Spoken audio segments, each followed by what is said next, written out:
مقدار. تو یہ وضاحت میں نے اس لیے کی ہے کہ حضرت مسیح موعود علیہ الصلوۃ والسلام نے یہ جو مثال دی ہے کلی کی ہے وہ برتن کی، یہ کوئی عام کوشش نہیں ہے، بلکہ اچھی طرح صاف کرنے کے بعد مزید چمکانے کے لیے آگ میں ڈالا جاتا ہے. ایک پروسیس ہے، اس میں سے گزرنا پڑتا ہے، ایک عمل ہے، اس میں سے گزرنا پڑتا ہے. تو آپ کی بات کا خلاصہ یہ ہے کہ انسان جب اس مقام پر پہنچتا ہے یا پہنچنا چاہتا ہے، جب کلام الہی کے نور سے حقیقی رنگ میں منور ہو، تو ایک تکلیف سے، ایک محنت سے یا تکلیف دہ محنت سے گزرنا پڑتا ہے. تب اس فلاح کے مقام کو حاصل کرتا ہے ایک انسان، جس کا اللہ تعالیٰ نے وضاحت فرمائی ہے کہ وہ فلاح حاصل کر لی جو پاک ہو گیا. جب تزکیہ نفس ہو یا تزکیہ نفس کرنے کی کوشش ہو تو اس کے لیے ایک محنت درکار ہے. اس زمانے میں آخرین کو پہلوں سے ملانے کے لیے حضرت مسیح موعود علیہ الصلوۃ والسلام بھی اپنے آقا کی غلامی میں اس لیے مبعوث ہوئے کہ زنگ آلود دلوں کو مصفح کرنے کا طریق بتا کر ان برتنوں کو کلام الہی کے نور سے منور کر دیں. آپ کے صحابہ میں ہم جس کو بھی دیکھتے ہیں یہ مثالیں ہمیں نظر آتی ہیں. ان کے دل نور سے بھرے ہوئے تھے اور تقویٰ سے زندگی گزارنے والے تھے. بس یہ عمل ہی ہے جس کو کر کے ہم اللہ تعالیٰ کا قرب پا سکتے ہیں، اپنے نفس کا تزکیہ کر سکتے ہیں. اس بات کی مزید وضاحت کرتے ہوئے ایک جگہ حضرت مسیح موعود علیہ الصلوۃ والسلام فرماتے ہیں کہ تم لوگوں کو سمجھنا چاہیے کہ تزکیہ نفس کس کو کہا جاتا ہے. سو یاد رکھو کہ ایک مسلمان کو حقوق اللہ اور حقوق العباد کے پورا کرنے کے واسطے ہمتاً تیار رہنا چاہیے. اور جیسے زبان سے خدا تعالیٰ کو اس کی ذات اور صفات میں وحدہ لا شریک سمجھتا ہے، ایسے ہی عملی طور پر اس کو دکھانا چاہیے اور اس کی مخلوق کے ساتھ ہمدردی اور ملائمت سے پیش آنا چاہیے، اور اپنے بھائیوں سے کسی قسم کا بھی بغض، حسد اور کینہ نہیں رکھنا چاہیے، اور دوسروں کی غیبت کرنے سے بالکل الگ ہونا چاہیے.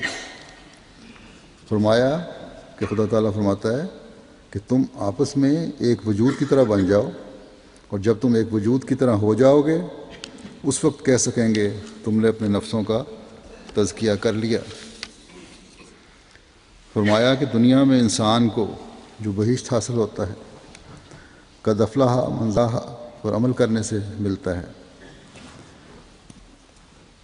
جب انسان عبادت کا اصل مفہوم اور مغز حاصل کر لیتا ہے تو خدا تعالیٰ کے انعام و اکرام کا پاک سلسلہ جاری ہو جاتا ہے، اور جو نعمتیں آئندہ بعد مردن ظاہری، مری اور محسوس طور پر ملیں گی وہ اب روحانی طور پر پاتا ہے.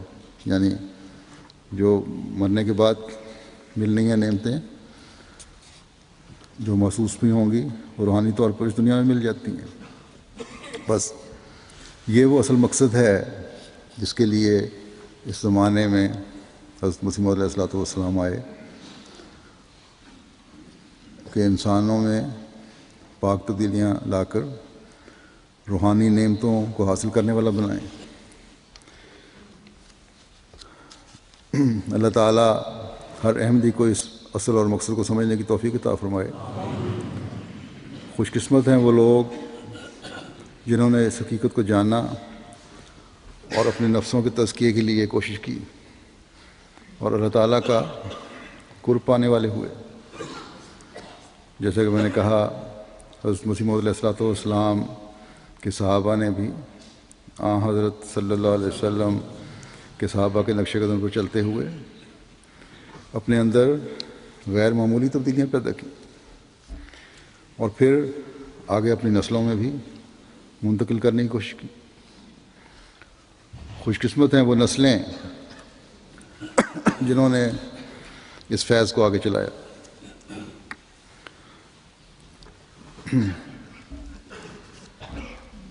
اس وقت میں ایک ایسے ہی بزرگ کا ذکر کرنے لگا ہوں جنہوں نے اپنے صحابی باپ دادا کے نام کو روشن کیا. تزکیہ نفس کی جن خصوصیات کا حضرت مسیح موعود علیہ الصلوۃ والسلام نے ذکر فرمایا ہے وہ اس بزرگ میں ہمیں نظر آتی ہیں.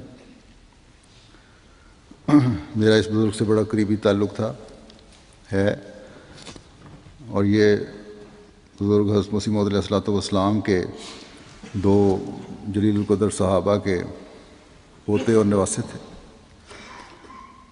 گزشتہ دنوں ان کی وفات ہوئی ہے جن کا نام حضرت سید داؤد مظفر شاہ صاحب تھا.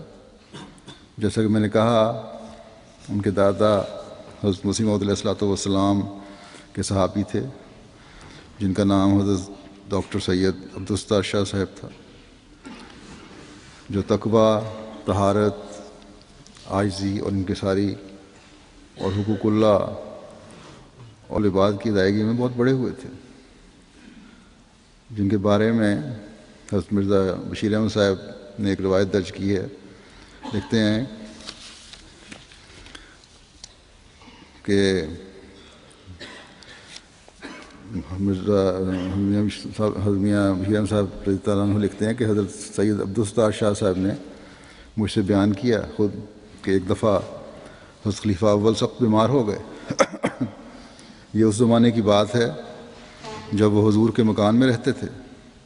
حضور نے بکروں کا صدقہ دیا اور میں اس وقت موجود تھا، یعنی ڈاکٹر عبدالستار شاہ صاحب موجود تھے. میں رات کو حضرت خلیفہ اول رضی اللہ عنہ کے پاس ہی رہا اور دوا پلاتا رہا. صبح کو حضور تشریف لائے، یعنی حضرت مسیح علیہ السلام تشریف لائے اور حضرت خلیفہ اول نے فرمایا، کچھ صحت بہتر ہو گئی تھی، کہ حضور ڈاکٹر صاحب ساری رات میرے پاس بیدار رہے ہیں اور دوا وغیرہ اہتمام سے پلاتے رہے ہیں. حضور علیہ السلام بہت خوش ہوئے اور فرمانے لگے ہم کو بھی ان پر اشک آتا ہے، یہ بہشتی کنبہ ہے. اور یہ الفاظ چند بار فرمائے.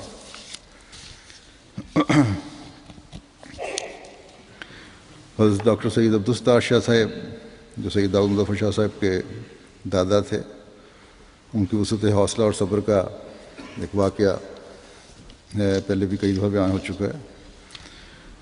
جب آپ ایک شخص کو تبلیغ کر رہے تھے، مسجد میں بیٹھے تھے، اس وقت آپ سرکاری ہسپتال میں سول سرجن تھے، اور سول سرجن اس زمانے میں بڑا عہدہ سمجھا جاتا تھا.